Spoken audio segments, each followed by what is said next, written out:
All right. See if the audio works.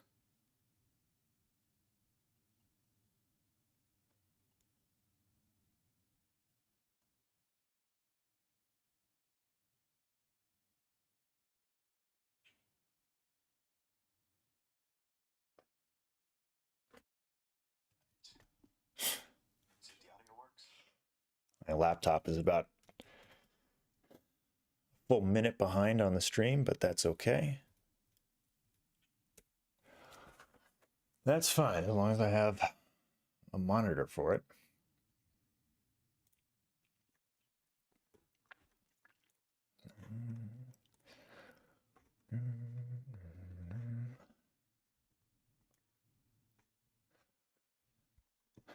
All right, let's drop some notifications somewhere.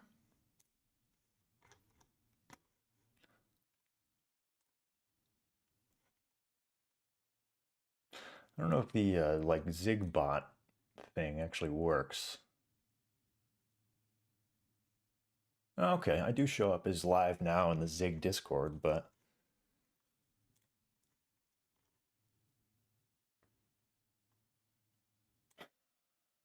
I am going to drop a link.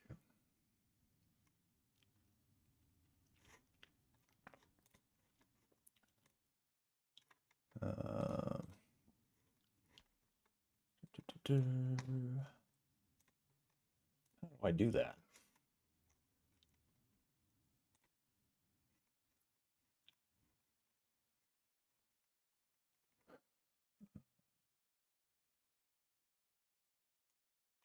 Dude, I don't know how to copy a link to the... Oh, here we go.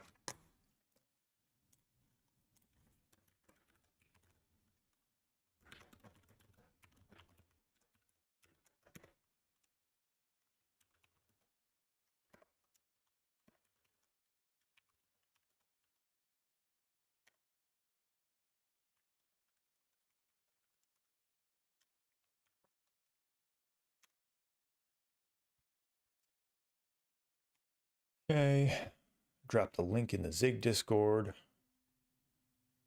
Was there another one?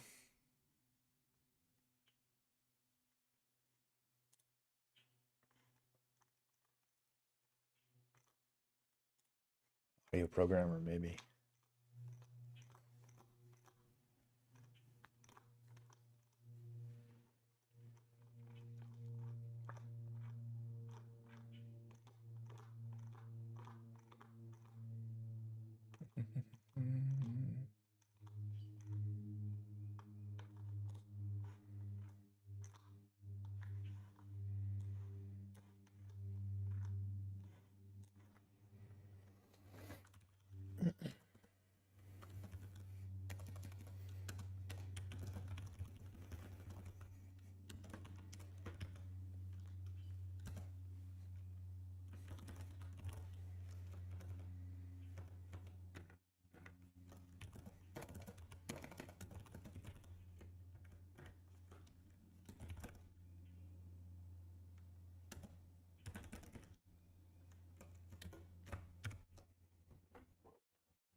All right.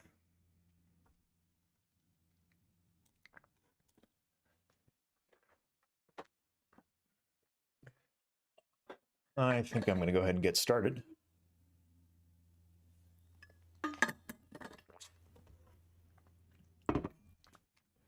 So for a while now, I've had the idea to make my own plugin framework due to some frustrations with Juice and an interest in moving beyond C++. Those were kind of the two main reasons for that. One second.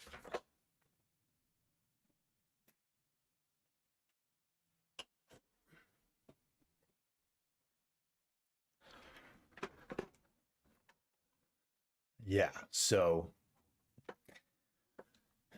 think it started about a year ago that I started working on a clap plugin written in Zig. And I kind of realized that it would be probably the best language and the best tool chain moving forward to do a new plugin framework in. So this is the result of kind of a lot of work over the past couple of years, and it's still in a very early stage, but I wanted to make it public now just because I was pretty excited about where it's at, and I think it can get new features pretty quick.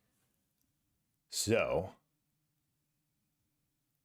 yeah, let's get into it. I'm calling the framework Arbor, sort of based on the arboreal audio name, but I also just thought it was a nice short and sweet name for something that feels kind of appropriate. So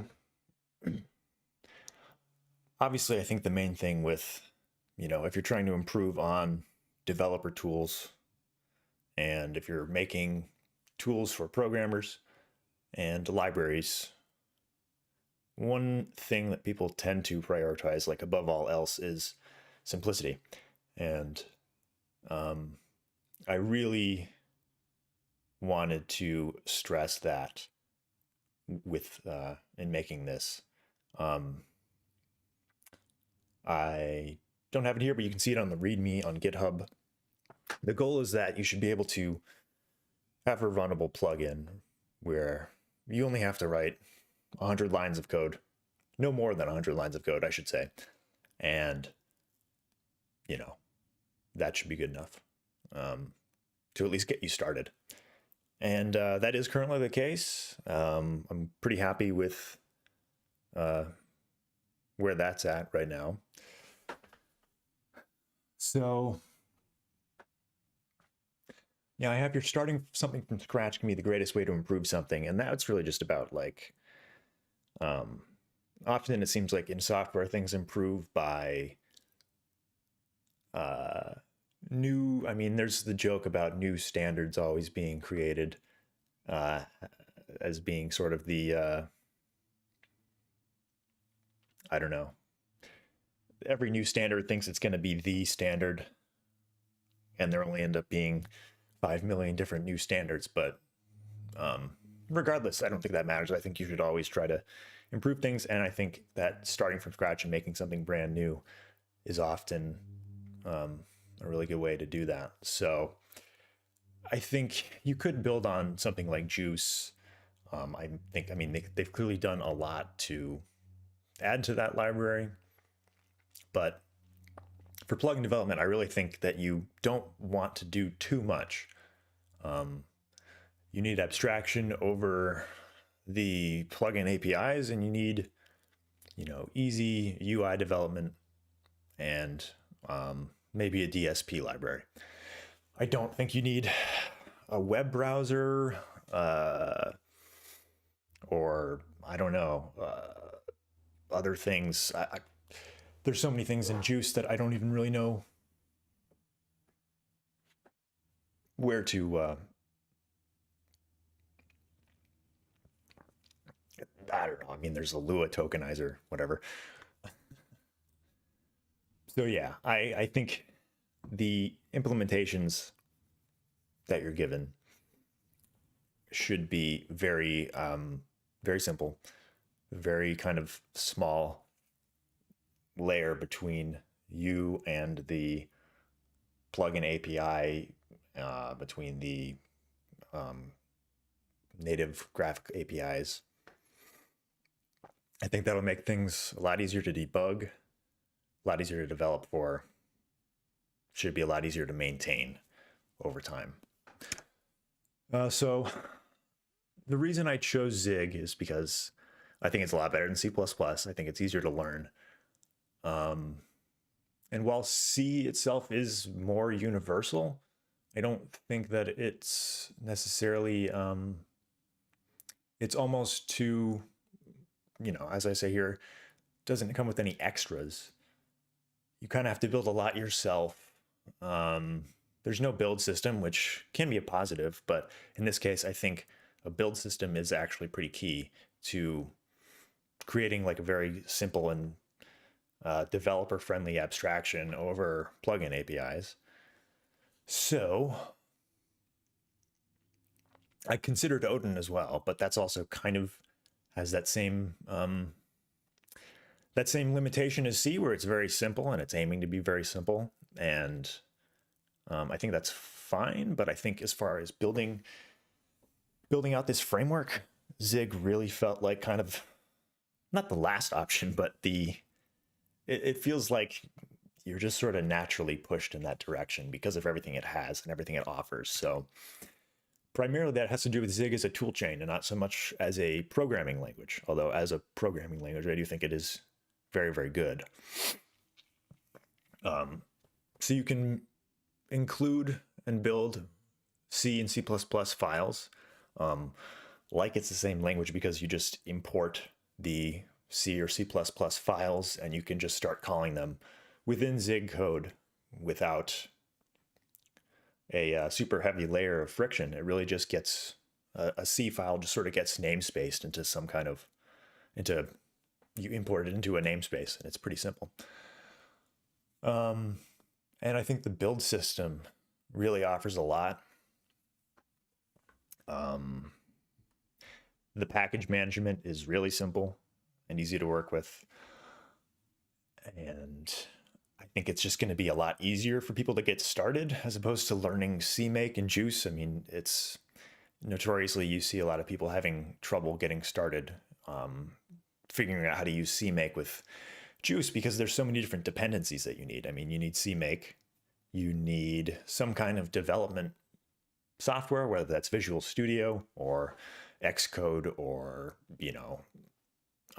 if you're on Linux, you probably know how to work your way around CMake. But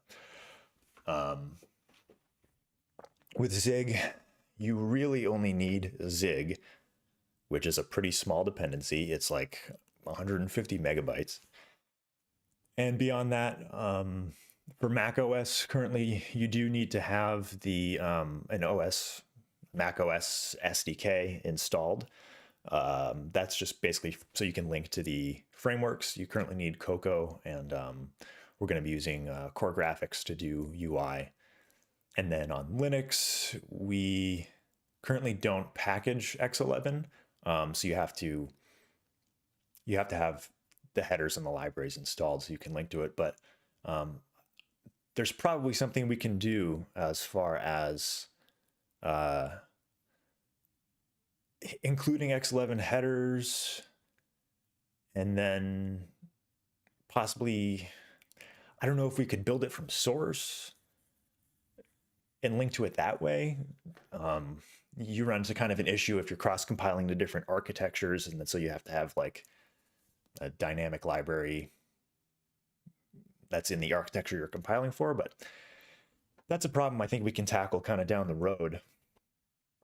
As far as like Mac OS stuff, it could be kind of an issue, but I don't know. I don't know if you can package those with your own repository, if there's like licensing issues. I don't know. But I want cross compilation to be like a single command, basically, and you should be able to generate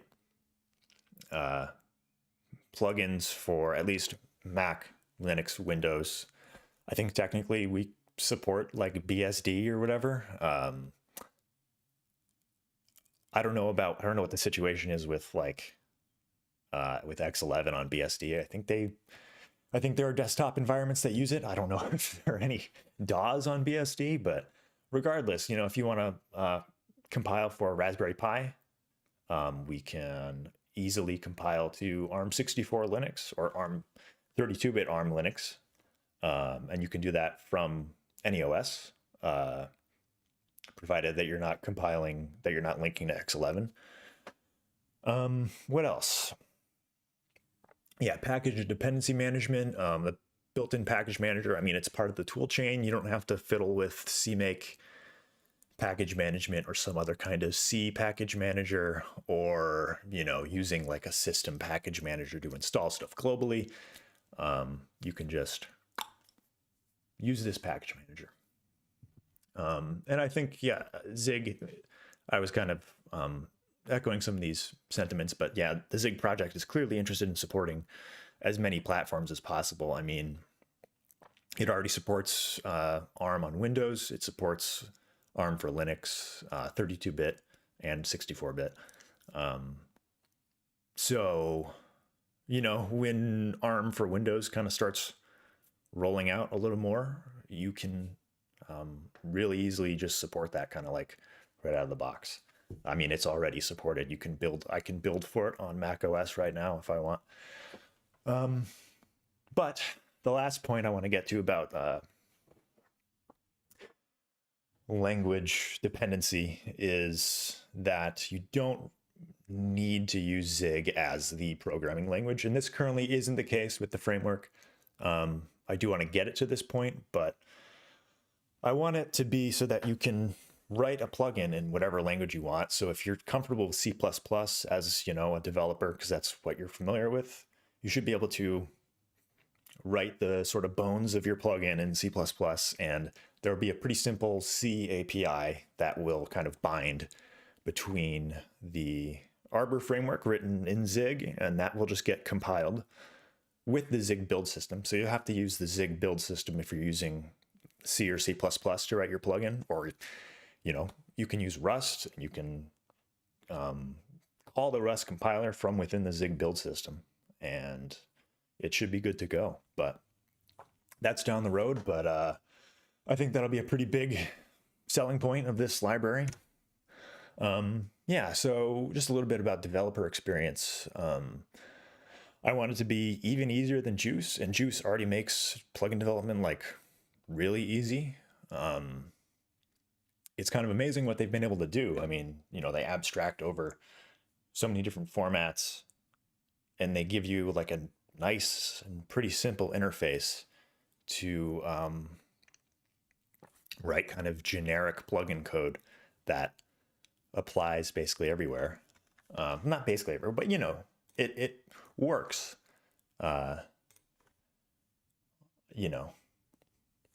On most of the plugin APIs. So I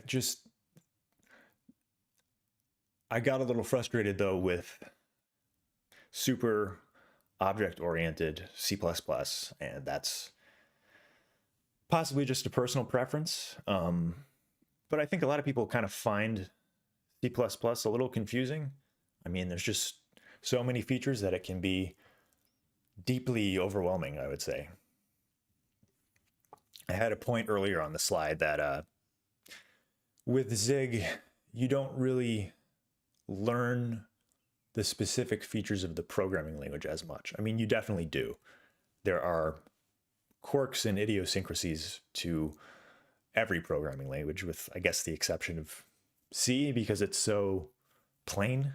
But even then, there still are. But with C++, you end up learning a lot about inheritance and templating and, the standard library. And with Zig, they leave enough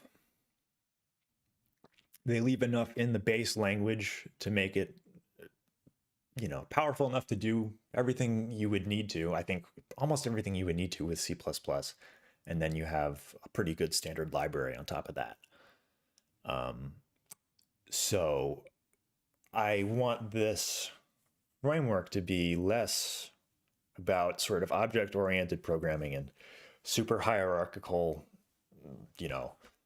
layouts of inheritance and all these different parameter types and callback managers and UI components and inheriting from UI component drawing methods.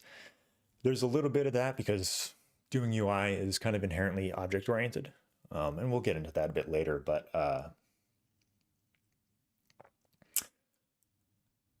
yeah, and so this last point here is there will be some custom UI stuff in the library,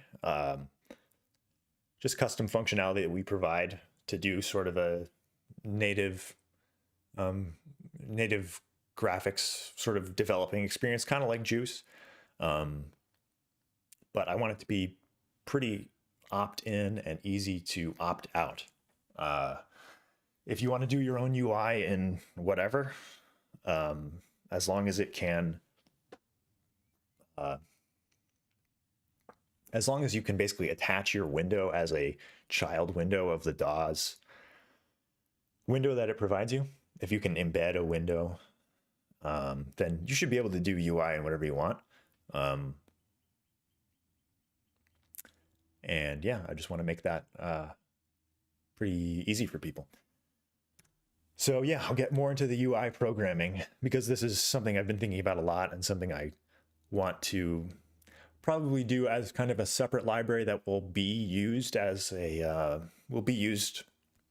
as part of the UI developing experience in Arbor. So basically the status quo with doing UI in like low-level languages for system programming for desktop apps that are written in something like C or C++, there isn't an excellent solution. You kind of end up having to roll your own UI solution. I mean, there's IMGUI, which is a really good paradigm for putting together UIs in a very like easy and intuitive way. But, it's generally understood that those are for like debug UIs or for making tooling. And I'm interested in making something that is a, low level, sort of, compiled native solution to doing UI and for a production environment. And I think Juice is really good at it. They clearly put a lot of effort into the UI side of the library. And I just think there's probably some improvements you can do. And they're you see them turning towards WebView as like kind of the solution, I guess, for UI. And that's sort of like that's the status quo as I see it, is you just sort of embed some kind of web framework or web view, or I don't really know what I don't really know what the situation is with that sort of stuff, but I don't think we have to turn to writing like HTML or CSS or JavaScript to get UIs that are easy to develop for and that feel responsive and have a high level of interactivity. I think you can do all that in native, or you can do all that in compiled languages like C or Zig.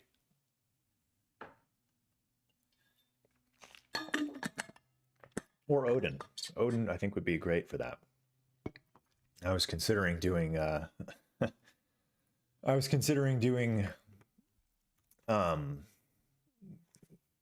UI stuff in Odin, but that would be weird. But it's great for UI, so I would definitely recommend checking it out.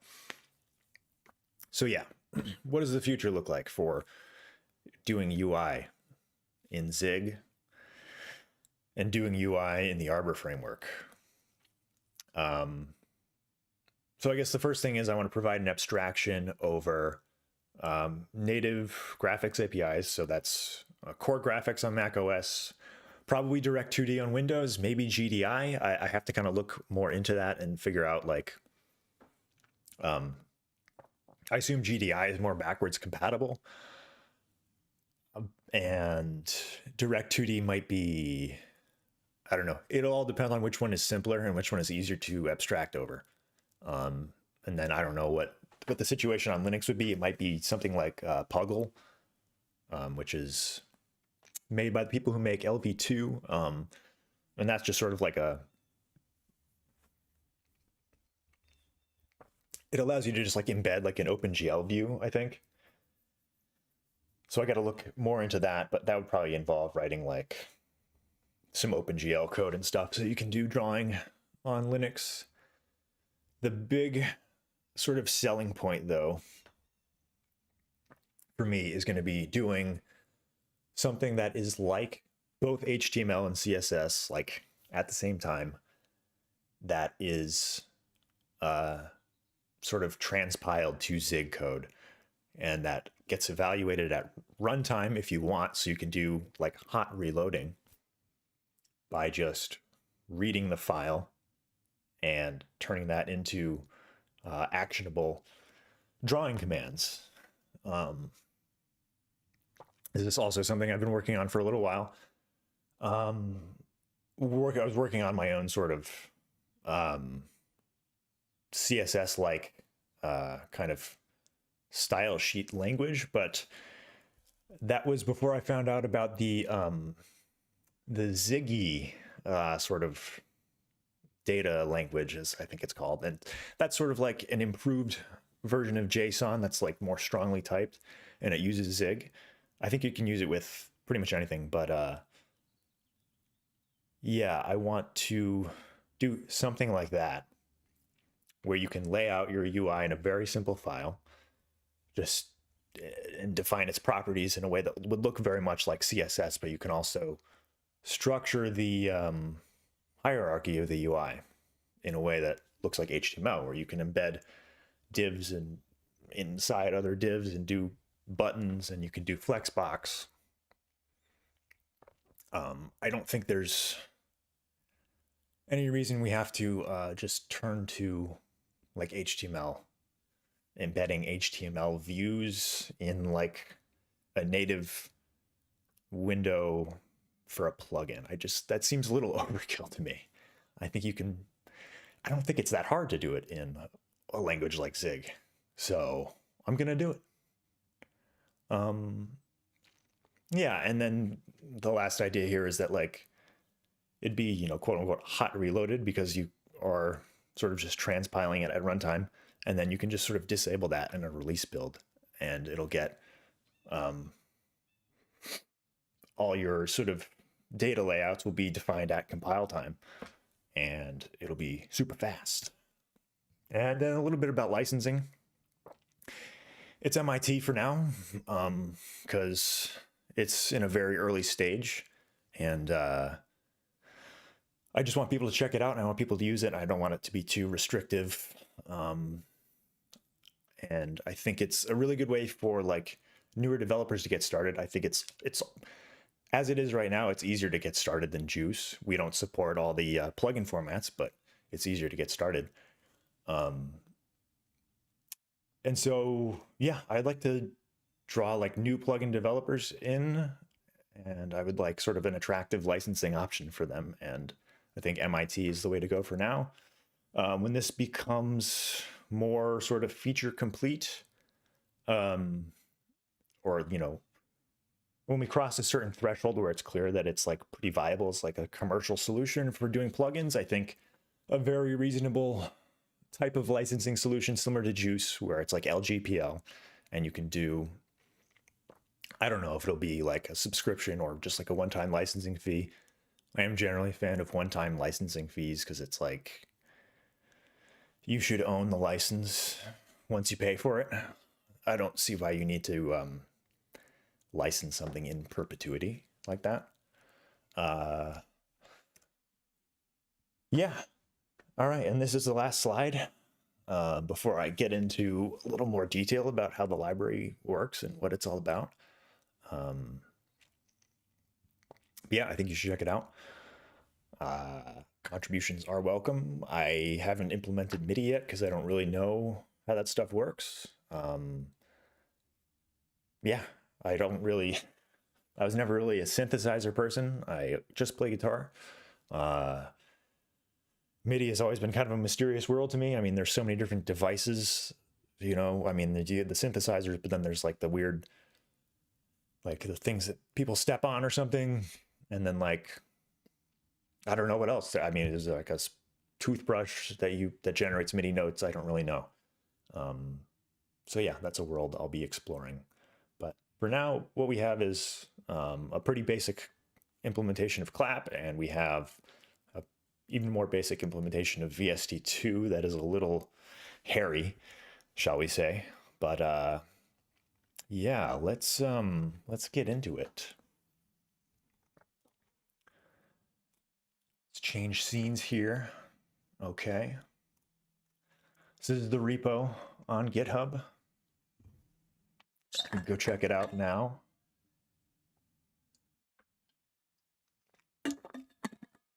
I tried getting it to work with Zig fetch and I couldn't figure that out. I think there's just something weird about the Zig fetch like command that I don't really get. But it works with Zig build if you just sort of input the URL into your Zon file and then run Zig build and then copy the hash. So we can actually go over that. Although first, I want to show an example plugin. So let's go to Bitwig here. So usually, you know, the sort of hello world, so to speak, of plugins is like a gain plugin. That's just kind of the simplest thing you can do to, you know, demonstrate that a plugin works and that it processes audio. I got a little carried away though with the quote unquote hello world plugin. Not too carried away, but you know, I did want to build out the UI and make it nice and cool. So here we have the distortion example that I made. And so this is just using software rendering, using the Olibets software rendering library by Soding. And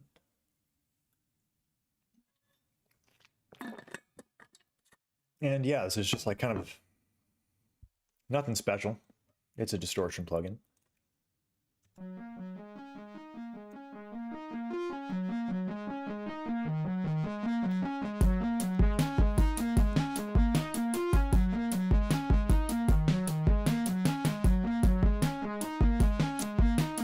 Got it on the drums as well. I think, yes.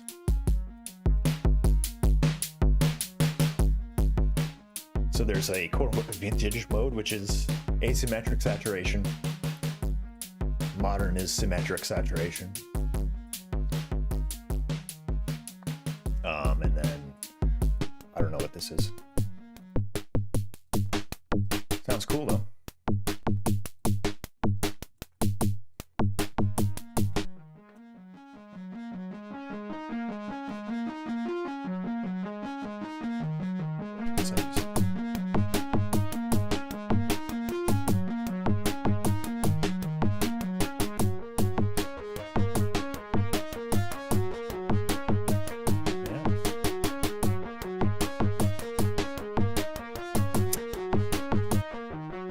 You also have a filter plugin as an example.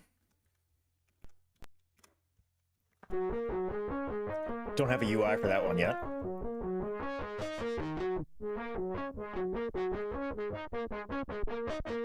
And all the clap ones have parameter accurate, or sorry, sample accurate automation.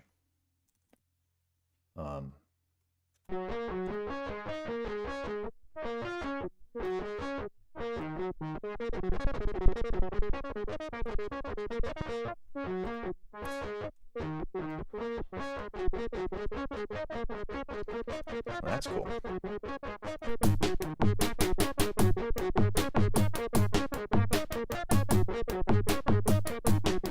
Hope that audio is coming through. Looks like it is, yeah.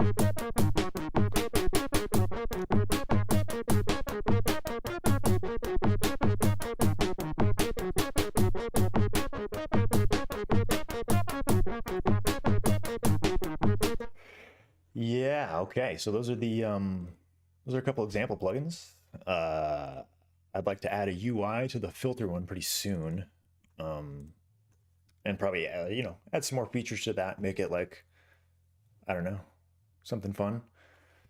We really could use a synth example too. I really got to figure out how MIDI works.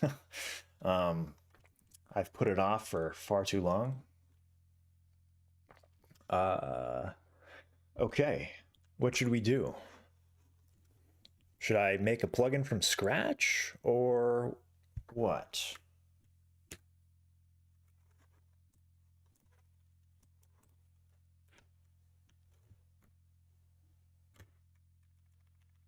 I think maybe I will, I'll go over how the examples work. All right, so this is the Arbor repository. Here we have the example plugin, the distortion plugin.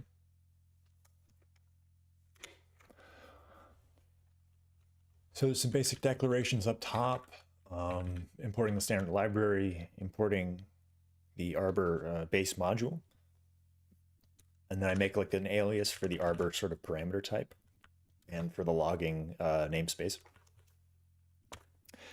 Then we declare the type of our plugin or the type of our sort of struct that we're making.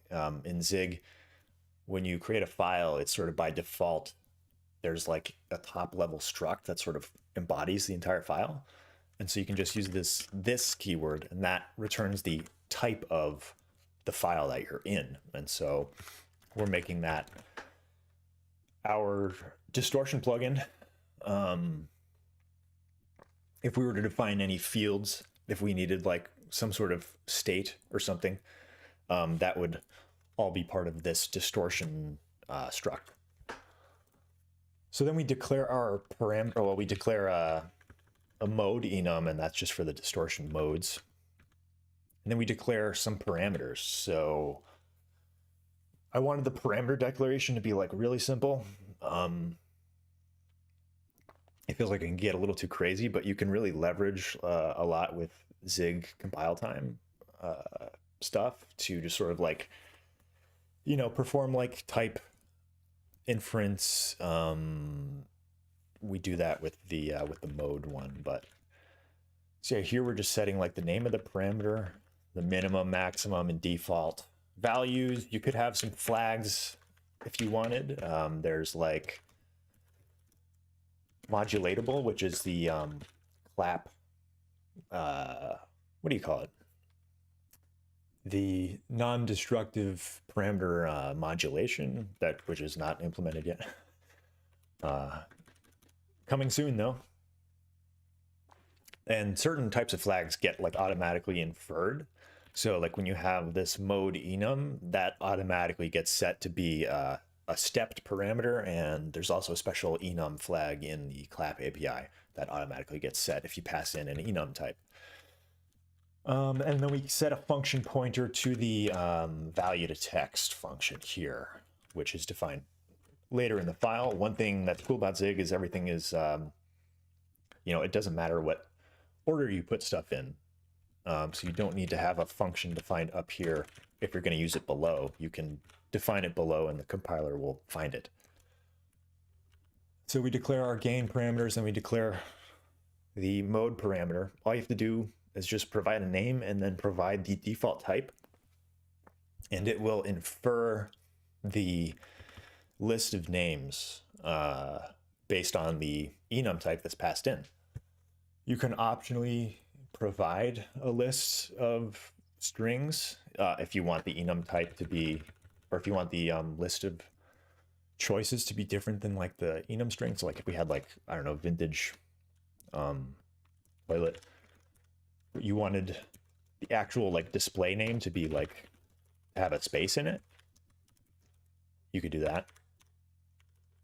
And that would just get passed in the, I want to say it would get passed in here. I actually don't really remember how the API works, but one thing I want to sort of improve about this library is like allowing you to just declare an allocator here, the type of allocator you want to use, and that'll get used globally. Currently, it does get passed down to the sort of plugin context when you declare it here. But I'd like to have like an option for using that for the UI memory. But right now the UI just uses an arena allocator, its own arena allocator, because that just kind of made the most sense for doing the GUI. But I think you should be allowed to have that option. So yeah, we have like a basic init function here.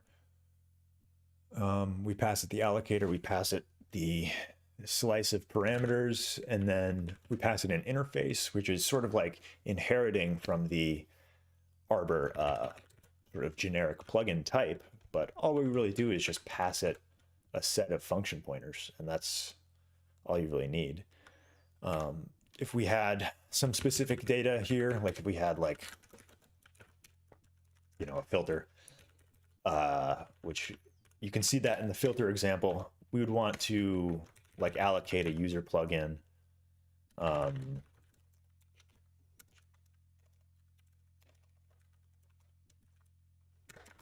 of like this, and then you'd catch the error and handle it, and then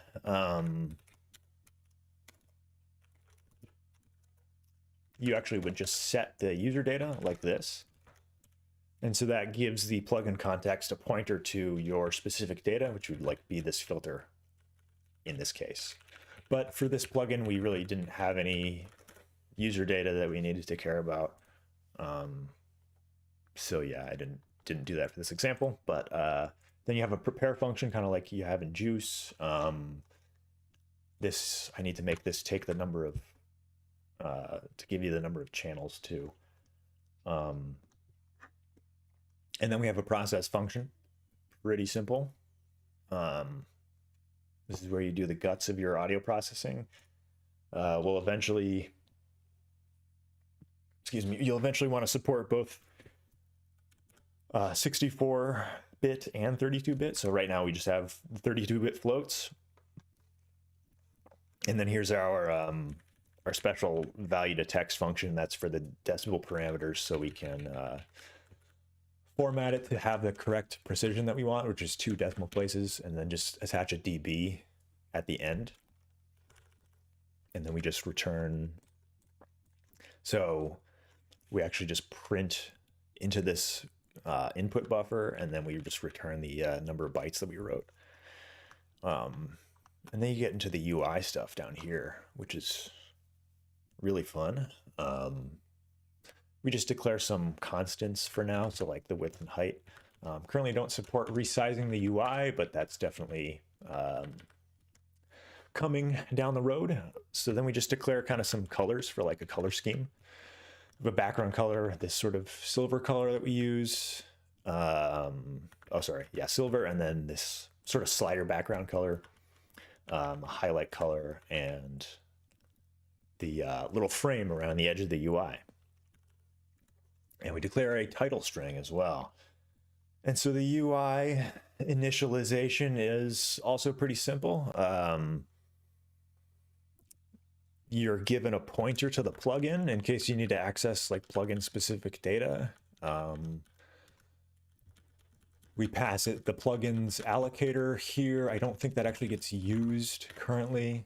Right now we just default to the arena. I'm still kind of figuring out how to do how to sort of propagate the allocator that you declare like all the way through. But yeah, there's a layout thing which is currently sort of a work in progress, but I want you to be able to like kind of just easily define a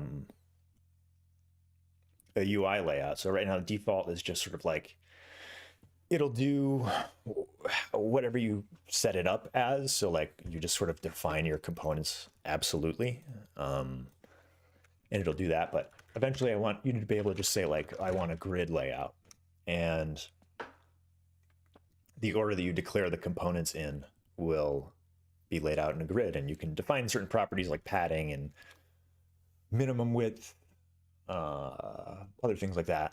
But for now, default is the only one that's actually implemented. And then we give it a width and a height. And then there's also an interface for the UI, which is just a dinit function and a render function.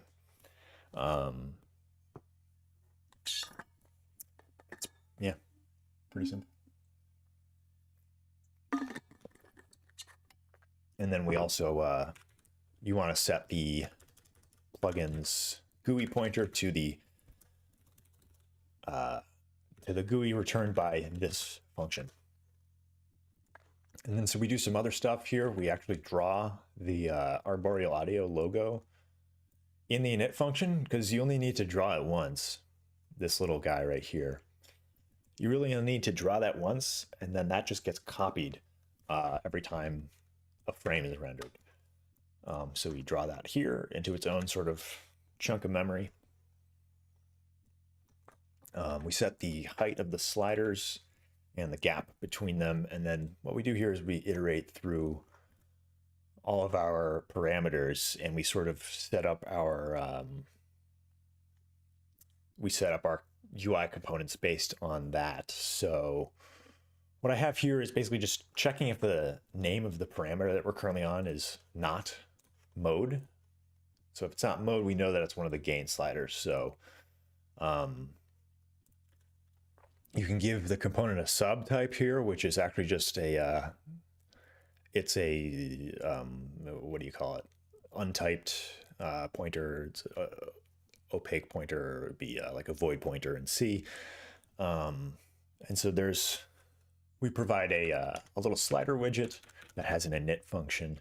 And so if you wanted to make your own components down the line, you would just sort of make your own struct that provides an init function, which provides, we can get into that in a little bit, but that it'll provide a pointer to sort of a generic component type. And that generic component type will own a pointer to the specific component type. And then you give it an interface as well, which will determine how it responds to mouse events and to how it draws itself. And so, yeah, the slider is sort of a default sort of UI widget that is provided in the Arbor framework. And there's a menu component as well. And still have to add like buttons and what else? I mean, that's all you really need, right? Sliders, buttons, knobs. I gotta add a circular knob. So that'll be coming down the line. But yeah, so I want it to be pretty easy for you to like create a generic component type, or create a specific component type that sort of acts like it's inheriting from some generic component. But all it really is just sort of defining a couple function pointers. And that's all you really need. And so we set the value of the component here by just getting the normalized value of the associated parameter. We set up its bounds, we set a background color, and then we give it a label too, which is just the parameter's name. We give it a height, color. You can give the label like a border. You can center it vertically or horizontally. And then we have a menu component here, which functions, the setup function is kind of the same as a slider, except the menu init function takes the enum choices property of the parameter, which is a list of strings that gets generated from this enum here. Yeah, we give it some colors and stuff, an interface. Yep, same general sort of setup. We don't have to do any dinit ourselves because we didn't really dynamically allocate anything in our init function. This slider init function will dynamically allocate a slider type, but that will get cleaned up in the the UI context dinit function, which sort of gets called, which calls the user dinit function here. And then we have our rendering callback. Currently, we're just using the Olivet's sort of drawing API. And I want to pretty soon get into giving you options for doing UI backend. So like, this would be obviously the most portable because it's just, you're just filling pixel memory with sort of generic primitives and stuff. But yeah, you'll be able to like opt into like core graphics or direct 2D or GDI or something. And then you'll just call like a generic fill function, kind of like you would in Juice. And then we actually have text drawing as well. As you saw, there was sort of janky, blocky, pixelated bitmap fonts, and but it's charming and it's nice. And so we have that here. And then we just draw each of our components. And each component has an interface, and in that interface is a drawing procedure. That takes a pointer to the component, and then the UI canvas, which is sort of like the graphics context. I mean, really, it's just specifically like the, that's just like a direct sort of like reference to the Olivet's sort of context, which is like the pixel memory, the raw pixel memory, and, you know, the width and height and stride of the image. And then we copy that logo that we drew in the init function. We just copy that memory to a specific part of our bitmap, and we're good to go. And this is actually that little logo drawing function right here. So we actually draw the company logo programmatically with software rendering.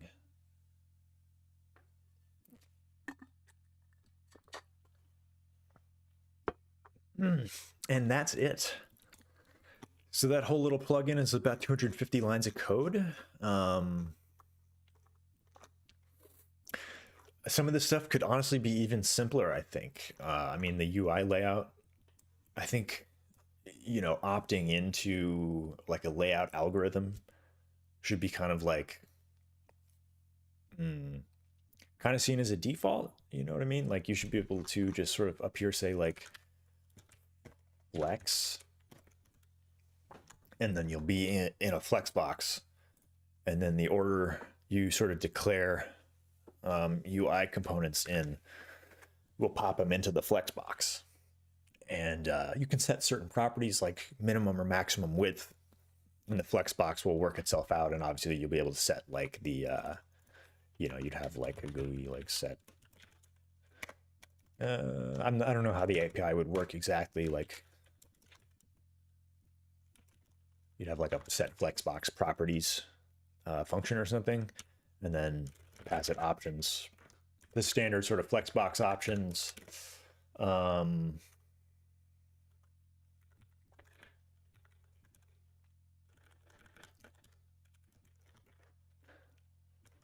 But yeah, I mean, as it is, this is, I think, pretty simple. And I'm pretty happy with how far it's come from where it was. This is the filter example.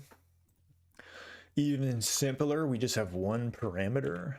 Now we have some state because we have to hold on to a filter object, and we also keep the last cutoff frequency. So we have to actually init ourselves here. So we allocate a pointer to a filter, which is, as I said before, sort of the top level struct type that gets sort of created with any Zig file. So we allocate some memory for that, and then we call the, you know, we init our struct. It's, you can sort of think of it like a constructor in C++, except it's, you're just filling out struct fields. In this case, we fill out the filter field by calling its init function, which takes an allocator because it allocates memory. And then it just takes some parameters that a filter would expect, like number of channels, filter type, filter, cutoff, and resonance. And then we store our last cutoff as well, just as the default value. And then we call this init function, which takes our interface and our parameters, and then we set our user pointer. And yeah, this is the rest of the plugin. Only 65 lines of code on this guy. Yeah, so I think that's pretty cool and pretty exciting. If you're just focusing on like DSP, I think this is like a extremely easy way to get started like prototyping stuff. It doesn't have hot reloading, at least not yet, but you know, I don't know, it's cool.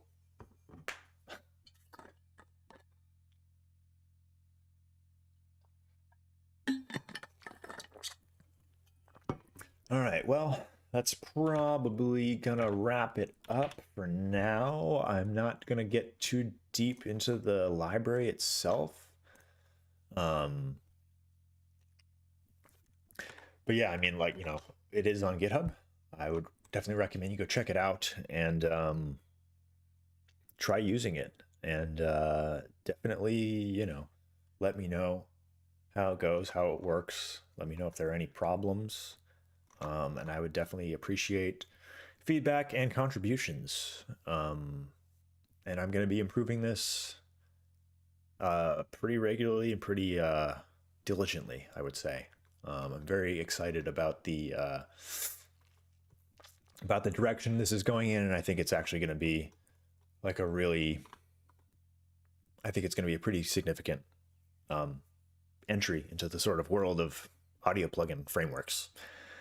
So yeah, just got to get some other plugin APIs in there and sort of flesh out the features and get some nice GUIs. And I think once you have that, it's going to be a real contender. Yeah.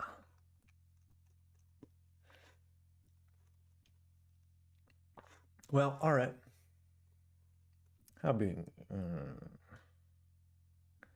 Yeah, OBS doesn't say how long I've been going. Yeah, I think that'll do it for now.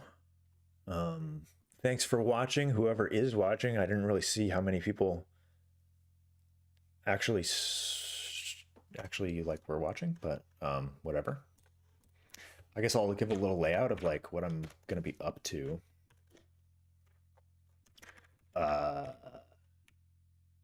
First on the list is I'm going to be doing a bit crushing plugin, and this is not going to be like an example. This is like I'm actually going to release this. It'll be a pretty simple little plugin, but there's going to be some fun ideas. I don't know if I'm going to stream that here or on Twitch. I might as well stream it here. I mean, I don't really have any followers on Twitch, so like I don't know what the point would be. So yeah, bit crushing plugin. There was a Reverb plugin that I started a year ago. This was actually what I was like developing the framework off of. It got like to a pretty decent point, but I kind of messed up with like delay modulation and got frustrated, got sad, kept redoing the UI. I actually tried doing the UI in Raylib initially, which actually worked almost. I got the UI to actually, because Raylib doesn't necessarily support like embedding its UI. It's made for like standalone applications. But if you sort of hack into it a little bit and get to the like GLFW API, you can get a handle to the native window. And from there, you can kind of try to embed the window. And that worked on Windows and it worked on Linux, but it didn't work on Mac OS. I tried and tried and almost had it working. I mean, I had like a usable UI that kind of looks like the one that you saw earlier, written in Raylib. But yeah, that just wasn't going to do it. I mean, Raylib is too, it abstracts over too much. And I think writing our own abstractions over graphics APIs is going to be kind of the way to do it. And I really want to focus on like 2D APIs first, and then get into Metal and DirectX if we want, or Direct 3D. Because I mean, if you want to put 3D in your plugin UI, like why not? If you want to write shaders for the plugin UI, like yeah, you should be able to do that pretty easily. I think that's in the cards for this framework, but you know, an easy 2D API is definitely like first on the docket. But so yeah, bit crushing plugin, reverb plugin, native graphics backends, core graphics and direct 2D / GDI / whichever I think is easier to develop for. That's coming up, and some I don't know, some special surprises. I don't know how to spell surprises. That's how you spell it, right? Surprises? Why would it be spelled any differently? I don't know. All right. That's all I'm doing for now. I don't know when I'll be on next. Probably pretty soon though, because I'm excited about that bit crushing plugin. Yeah, been going for about an hour. Yeah, all right. Well, thanks for watching, whoever's been watching.